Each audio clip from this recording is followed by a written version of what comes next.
would want to put to Milind Deora, Rajya Sabha Member of Parliament of the Shinde Shiv Sena also.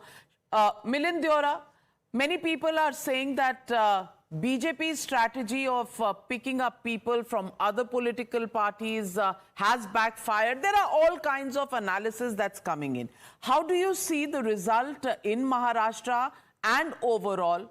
What do you think is the message in this result, even though 234 of the India alliance altogether is lower than the BJP as a single largest party, yet the opposition seems to be gloating and celebrating a victory tonight? Yeah, Navika, I hope you can hear me. I was having a problem hearing your feed and the feed of the coordinator. Can you hear me? We can. Please go on. Okay. Yeah. No, my observation at a national level to begin with, if the BJP has reached 240 seats, as I tweeted, this is the first time. The only other party that has reached 240 seats was exactly 33 years ago, which was the Congress party when Narasimha Rao became Prime Minister. And this was on the back of Rajiv Gandhiji's assassination. Since then, the only other party which has achieved a full majority in parliament has been under the leadership of the Prime Minister Narendra Modi ji in 2014 and 2019. So winning 240 seats after 10 years of being in power, in my opinion, is unprecedented. Seeing a third-term Prime Minister winning a third consecutive term is unprecedented. This has not happened for 62 years.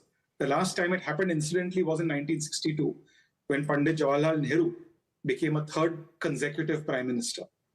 So for the opposition to be gloating, as you say, to be celebrating, rejoicing, getting 234 seats with partners who did not even have a pre-poll alliance with them, if you add their numbers in, which 234 is lower than what BJP single-handedly got.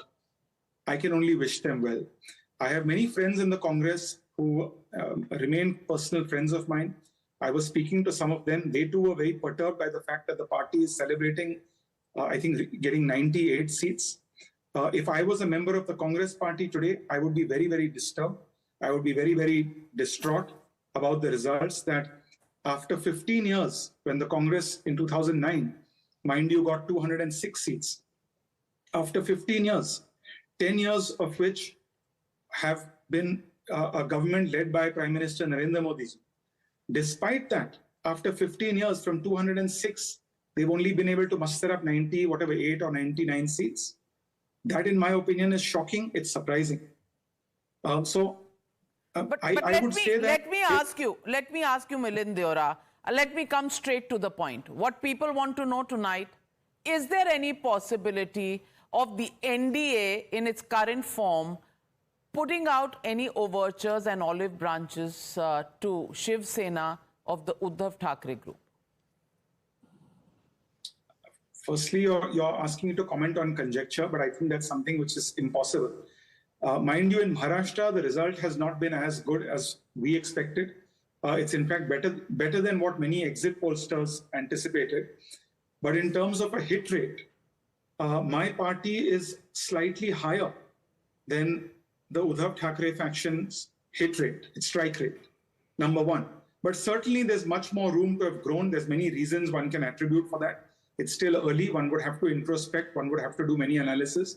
At the top of my head, I would say, for instance, that in many seats, the NDA, whether it was BJP, whether it was Shiv Sena, decided on a candidate very, very late, declared a candidate at the last minute in a election where there are 3, 4, 5 parties in an alliance. For the candidate to work with all leaders across all those parties, work with all the karyakartas, cover the area entirely, becomes very, very difficult within a 2-week or 3-week period. That could be one reason. Certainly, there's a lot more work to be done before the assembly elections.